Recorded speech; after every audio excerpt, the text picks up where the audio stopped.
Syria's government forces have made fresh gains as they press ahead with an offensive to retake militant-held eastern parts of Aleppo.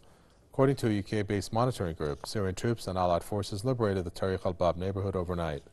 The so-called Syrian Observatory for Human Rights says that the recapture of the neighborhood means that the government is now in control of around 60% of the territory once held by the terrorists in Aleppo. Foreign-backed militants overran the city in mid-2012, but they are now losing their foothold. Thousands of civilians have already fled to government-held western parts as the Syrian army continues to advance against the militants in the besieged parts.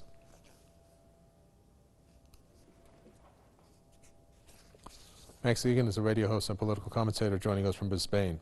So this fight for Aleppo is one way, it is said, for Russia to have more on its hands when Aleppo actually is retaken back to deal with Trump, once Trump officially takes office. Do you agree? No, not at all.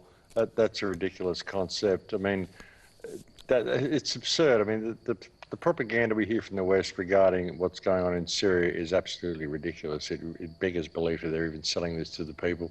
And this has been really good to see that they've taken so much of Aleppo back.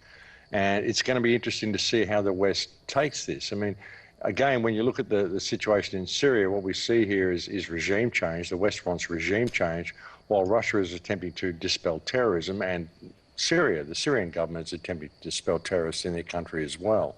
You know, this is a really good sign. I mean, we could even get some sort of a ceasefire out of this if the West would just stop some terrorists that are overrunning this country.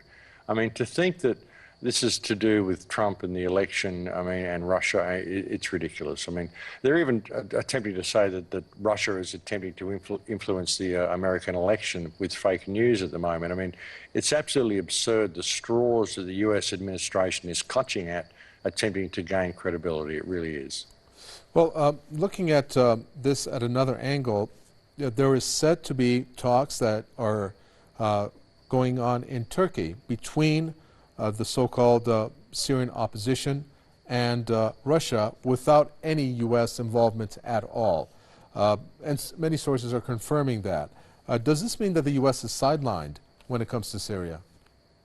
Well, I think that it's time the US would be sidelined when it comes to Syria. I think many people involved in Syria, even the terrorists, the mercenaries that are fighting the US's covert invasion of Syria, must be realising this is all falling apart and they're not really going to get anywhere. They're having casualties as well. So probably the best thing they can do is to liaise with Russia, who is the one who is really fighting the aggression in Syria and really fighting the terrorist army. I mean, the United States is kind of, it's flopping all over the place in this conflict in Syria. So it would seem that it's being sidelined, absolutely, and it's good that it would be.